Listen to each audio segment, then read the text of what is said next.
इस कहानी की शुरुआत में हमें अमेरिका का सीन दिखाया जाता है, जहाँ एक स्ट्रीट डॉग खाना ढूंढ रहा था क्योंकि वो कई दिनों से भूखा था। वो किसी तरह से चिकन शॉप से एक हड्डी चुराने में कामयाब हो जाता है, मगर वो भागने के दौरान एक आदमी से टकरा जाता है जिससे उसकी हड्डी नीचे गिर जाती है और काफी ज्यादा भीड़ होने की वजह से कहीं गुम हो जाती है, जिससे डॉग बहुत दुखी होता है कि तभी वहाँ से आर्मी की एक टुकड़ी परेड करती हुई गुजरती है, जिससे रॉबर्ट नाम का एक सोल्जर जब डॉग को देखता है तो उसे खाने के लिए एक बिस्कुट देता है। डॉग बिस्कुट खाकर बहुत खुश होता है और रॉबर्ट का पीछा करते हुए उसके पीछे जाने लगता है। यहाँ पर हमें बताया जाता है कि जब वर्ल्ड वार 2 के समय फ्रेंच और ब्रिटिश सोल्जर मिलकर जर्मनी की सेनाओं से लड़ रहे थे तो अमेरिका भी इस युद्ध में शामिल हो गया, जो किसी भी तरह से जर्मनी को हराना चाहता था। इसीलिए अमेरिका ने अपने देश के यंग नागरिकों को मिलिट्री ट्रेनिंग देना शुरू कर दिया ताकि जरूरत पड़ने पर उन्हें युद्ध में भेजा जा सके। अब स्ट्रीट डॉग रॉबर्ट का पीछा करते हुए ट्रेनिंग ग्राउंड तक पहुंच जाता है और जब रॉबर्ट बाकी के ऑफिसर के साथ कैंप के अंदर चला जाता है तो डॉग भी किसी तरह एक टूटी हुई दीवार के नीचे से कैंप के अंदर आ जाता है और खाने की खुशबू का पीछा करते हुए किचन में आ जाता है। लेकिन इससे पहले कि वो कुछ खाता, शेफ उसे देख लेता है और उसे किचन से बाहर भगा देता है। अब डॉग भागता हुआ रॉबर्ट से टकरा जाता है और वो रॉबर्ट को देखकर बहुत खुश होता है। रॉबर्ट डॉग को समझाने की कोशिश करता है कि अब उसके पास कोई बिस्कुट नहीं है जो उसे खाने को दे सके, लेकिन डॉग को रॉबर्ट की बातें समझ नहीं आती और अब वो रॉबर्ट के साथ ही रहना चाहता है। ट्रेनिंग के दौरान जब सीनियर ऑफिसर डॉग को देखता है तो उसे डॉग बहुत पसंद आता है और वो रॉबर्ट को ट्रेनिंग खत्म होने के बाद डॉग को कुछ खाने के लिए देने को कहता है। ट्रेनिंग खत्म होने के बाद रॉबर्ट डॉग को अपने साथ कैंटीन में ले आता है और उसे खाने को देता है। रॉबर्ट के फ्रेंड उसे समझाते हैं कि अगर कर्नल ने डॉग को यहाँ देख लिया तो हम पर बहुत गुस्सा होंगे और डॉग को यहाँ से बाहर भगा देंगे। अगले दिन जब रॉबर्ट बाकी के सैनिकों के साथ ट्रेनिंग ले रहा होता है तो डॉग भी रॉबर्ट के साथ साथ ही रहता है और खूब मस्ती करता है। ट्रेनिंग के दौरान जब रॉबर्ट के सीनियर ऑफिसर को पता चलता है कि डॉग बाकी के स्ट्रीट डॉग की तरह गन की आवाज से बिल्कुल भी नहीं डरता और उनके द्वारा कही गई बातों को बहुत जल्द समझ जाता है तो उनको विश्वास हो जाता है कि ये डॉग बाकी के स्ट्रीट डॉग से अलग है और मिलिट्री के काम आ सकता है। रात में जब रॉबर्ट डॉग के साथ खेल रहा होता है तो उसे स्टबी नाम देता है, साथ ही वो उसे इंसानी बातें समझने की ट्रेनिंग भी देता है। अगले दिन जब कर्नल मिलिट्री कैंप में ऑफिसर से मिलने आता है तो वहाँ पर स्टबी भी मौजूद होता है, जो सभी ऑफिसर्स को कर्नल को सैल्यूट करता देखकर वो भी कर्नल को सैल्यूट करता है। कर्नल को यह बात बहुत पसंद आती है और वो स्टबी को मिलिट्री कैंप में रहने की इजाजत दे देते हैं। कैंप में रहते हुए धीरे धीरे स्टबी सबका फेवरेट बन जाता है और ऑफिसर्स के ऑर्डर भी समझने लगता है। कैंप के सभी ऑफिसर स्टबी से बहुत प्यार करते हैं और अब वो दिन आ जाता है जब कैंप के ऑफिसर्स को लड़ने के लिए युद्ध के मैदान में भेजा जाना था। इनकी टुकड़ी का नाम यान की डिवीजन रखा जाता है। युद्ध के मैदान में जाने से पहले कर्नल सभी ऑफिसर को गुड लक कहते हैं और स्टबी को कैंप में ही रहकर आने वाली टुकड़ी के साथ उनकी ट्रेनिंग में मदद करने के लिए कहते हैं। रॉबर्ट कर्नल की बात सुनकर बहुत दुखी होता है क्योंकि स्टबी को खुद से अलग नहीं करना चाहता, लेकिन अब रॉबर्ट के पास स्टबी को कैंप में छोड़कर जाने के अलावा कोई और रास्ता नहीं होता। इसीलिए वो जाने से पहले स्टबी को एक बेच देता है, जिसे पाकर स्टबी बहुत खुश होता है और रॉबर्ट शेफ को स्टबी का ध्यान रखने के लिए बोलकर वहाँ से चला जाता है। रॉबर्ट के वहाँ से जाने के बाद स्टबी किसी तरह खुद को रस्सी से आजाद कर लेता है और रॉबर्ट के स्मेल का पीछा करते हुए उस ट्रेन तक पहुँच जाता है जिसमें बैठकर रॉबर्ट बाकी के सोल्जर के साथ शिप तक जा रहा होता है। अब स्टबी भी उस ट्रेन में बैठकर शिप तक पहुँच जाता है और जब वो रॉबर्ट को शिप में जाता हुआ देखता है तो वो भी एक बॉक्स में छुपकर बैठ जाता है, जिसे उसी शिप पर लोड किया जा रहा होता है जिस पर रॉबर्ट बैठा होता है। शिप में आने के बाद रात में सभी के सो जाने के बाद स्टबी बॉक्स से बाहर आकर शिप पर रोबोट्स को ढूंढने लगता है और फाइनली रोबोट के पास पहुंच जाता है। रॉबर्ट स्टबी को शिप पर देखकर पूरी तरह से हैरान होता है। रॉबर्ट का फ्रेंड ओल्सन रॉबर्ट को बताता है कि अगर जनरल को स्टबी के बारे में पता चलेगा तो उनके लिए मुसीबत खड़ी हो सकती है। ओल्सन की बात सुनकर रॉबर्ट अपने फ्रेंड के साथ स्टबी को जनरल से छुपाने के लिए निकल पड़ता है, लेकिन गलती से वो जनरल से टकरा जाता है जिसकी वजह से जनरल को स्टबी के बारे में पता चल जाता है। लेकिन जब रॉबर्ट और उसके साथी जनरल को सैल्यूट कर रहे होते हैं तो स्टबी भी जनरल को सैल्यूट करता है और जनरल की नीचे गिरी हुई छड़ी को अपने मुंह से उठाकर उन्हें देता है। जनरल ये सब देखकर पूरी तरह से हैरान होते हैं और उन्हें पूरा विश्वास होता है कि जरूर युद्ध के दौरान स्टबी सैनिकों के काम आएगा। इसीलिए वो कैप्टन से कहकर स्टबी को रोबोट के टुकड़े का ऑफिशियल मेंबर बनाने को कहते हैं। इसके बाद स्टबी को भी बाकी के सैनिकों की तरह उनका नेम प्लेट दिया जाता है और इस प्रकार स्टबी भी स्ट्रीट डॉग से एक मिलिट्री डॉग बन जाता है। इसके बाद स्टबी रोबोट और अपनी टुकड़ी के साथ फ्रांस आ जाते हैं, जहाँ पर ब्रिटिश और फ्रेंच आर्मी मिलकर जर्मन सैनिकों से लड़ रही होती है, लेकिन जर्मन सोल्जर्स इनके ऊपर भारी पड़ रहे थे। अब जर्मन सैनिकों के हमले के दौरान जब अमेरिकन और ब्रिटिश सैनिक मलबे में दब जाते हैं तो स्टबी बड़ी बहादुरी से उन्हें ढूंढकर मलबे से बाहर निकालने में मदद करता है और कई सोल्जर्स की जान बचाता है। स्टबी के इस काम से सभी सैनिक बहुत खुश होते हैं और स्टबी उनका फेवरेट डॉग बन जाता है। रॉबर्ट जब अपने साथी फ्रेंच सोल्जर गेस्टन से मिलता है तो गेस्टन रॉबर्ट से मिलकर बहुत खुश होता है और जल्दी वो दोनों एक अच्छे दोस्त बन जाते हैं। इसके बाद गेस्टन रॉबर्ट और उसके साथियों को कैम्प की तरफ ले जाता है। रास्ते में ये लोग एक डिस्ट्रॉय सिटी को देखते हैं जिसे जर्मन सोल्जर्स ने पूरी तरह से बर्बाद कर दिया होता है। कैंप में आकर ये लोग रात भर आराम करते हैं और अगली सुबह रॉबर्ट गेस्टन और स्टबी के साथ पेट्रोलिंग पर जाता है और जब एक चट्टान पर छुपकर दूरबीन की मदद से जर्मन सैनिकों को देखते हैं तो इन्हें पता चलता है कि जर्मन सोल्जर जहरीली गैस से शहर पर हमला करने का प्लान बना रहे होते हैं। ये देखते हैं रॉबर्ट गेस्टन और स्टबी अपने कैंप की तरफ निकल पड़ते हैं ताकि अपने लोगों को जर्मन सोल्जर के हमले के बारे में बता सके।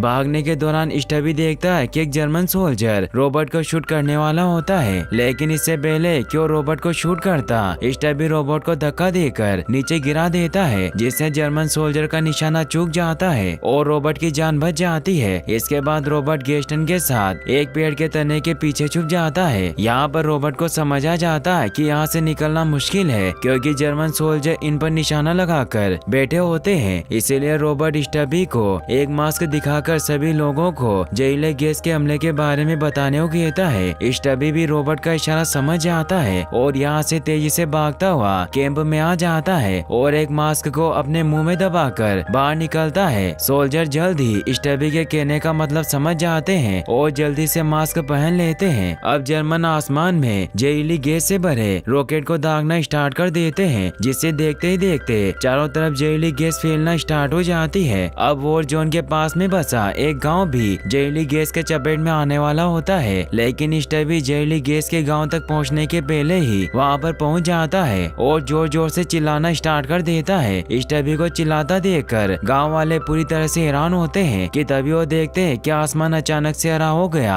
और तेजी से चारों तरफ जहरीली गैस से फैल रही है। इसीलिए सभी लोग मास्क लगाकर अपने घर के खिड़की दरवाजे बंद करके अंदर चले जाते हैं, लेकिन स्टबी अभी भी बाहर ही होता है कि तभी वहाँ पर रॉबर्ट और गेस्टन घोड़े पर सवार होकर आ जाते हैं और स्टबी को अपने साथ लेकर एक घर के अंदर आ जाते हैं, जहाँ पर ये लोग स्टबी को जहरीली गैस से बचाने के लिए उसके मुंह पर एक कपड़ा रख देते हैं। जहरीली गैस का असर खत्म होने के बाद जब ये लोग बाहर आते हैं तो गांव वाले स्टबी को देखकर बहुत खुश होते हैं क्योंकि स्टबी की वजह से ही उनकी जान बची होती है और अब वो लोग स्टबी को अपना हीरो मानते हैं। वापस से कैंप में आने के बाद कैप्टन बताते हैं कि जर्मन सेना की गोलीबारी के बाद से एक सोल्जर कहीं खो गया और बहुत मुश्किलों के बाद भी उस सोल्जर का लोकेशन इन्हें नहीं मिल पाता। स्टबी कैप्टन की बात समझ जाता है और अपने तेज सूंघने की पावर की मदद से जर्मन सेना की तोपों और गोलियों से बचता हुआ उस घायल सोल्जर्स को ढूंढ निकालता है। इसके बाद ये लोग स्मोक ग्रेनेड की मदद से उस सोल्जर को रेस्क्यू कर लेते हैं और इस प्रकार स्टबी के बहादुरी की वजह से उस सोल्जर की जान बच जाती है। इसके बाद रॉबर्ट की टुकड़ी को लड़ने के लिए एक दूसरी जगह पर शिफ्ट करने का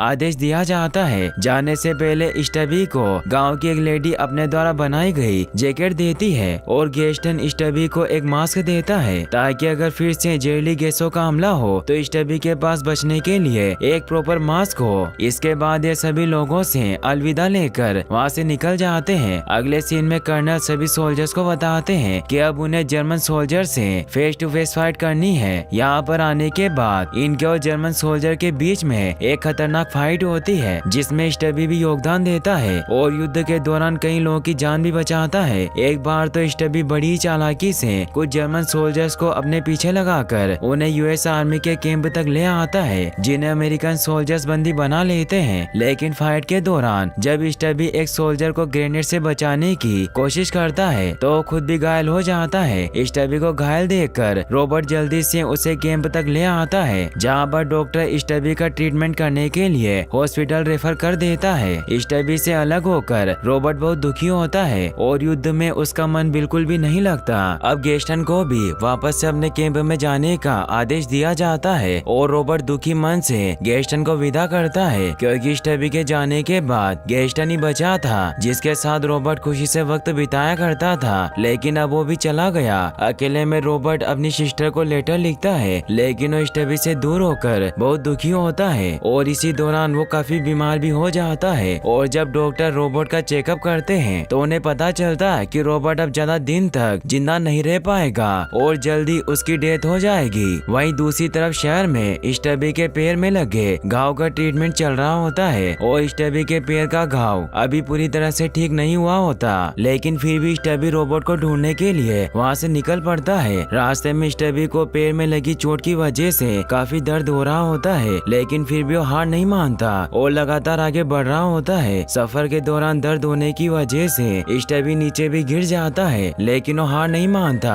और एक बार फिर से उठकर खड़ा होता है और रॉबर्ट की तलाश में आगे बढ़ जाता है। इसके बाद हम देखते हैं कि स्टबी किसी तरह बहुत मुश्किल से फाइनली रॉबर्ट के पास पहुंच जाता है। रॉबर्ट स्टबी को देखकर बहुत खुश होता है और स्टबी के वापस आ जाने से रॉबर्ट का फीवर भी ठीक हो जाता है और कुछ दिनों में वो पूरी तरह से नॉर्मल हो जाता है। छुट्टियों में रॉबर्ट स्टबी और अपने बाकी के दोस्तों के साथ घूमने के लिए पेरिस जाता है और स्टबी के साथ एक अच्छा वक्त बिताता है। ये दोनों साथ में खूब एंजॉय करते हैं और लोग स्टबी की रेस्पेक्ट भी करते हैं, क्योंकि अब तक स्टबी आर्मी ऑफिसर्स की जान बचाने और अपनी बहादुरी के लिए पूरे विश्व में फेमस हो जाता है। इसी दौरान स्टबी बड़ी चालाकी से एक जर्मन जासूस को पकड़ने में मिलिट्री की मदद करता है। स्टबी के इस काम से खुश होकर जनरल उसे एक बड़े ऑफिसर के रैंक पर ट्रांसफर कर देता है और साथ में रॉबर्ट का भी प्रमोशन किया जाता है। अब स्टबी अपने कैंप के सभी आर्मी ऑफिसर्स का सीनियर होता है। अब यहाँ पर गेस्टन भी आ जाता है जो रॉबर्ट और स्टबी के प्रमोशन से बहुत खुश होता है और इन्हें इसके लिए बधाइयाँ देता है। अब रॉबर्ट और स्टबी के साथ पूरी यूनिट की एक फोटो खींची जाती है जो शहर के सभी बड़े न्यूज़पेपर्स में कवर किया जाता है और स्टबी देखते ही देखते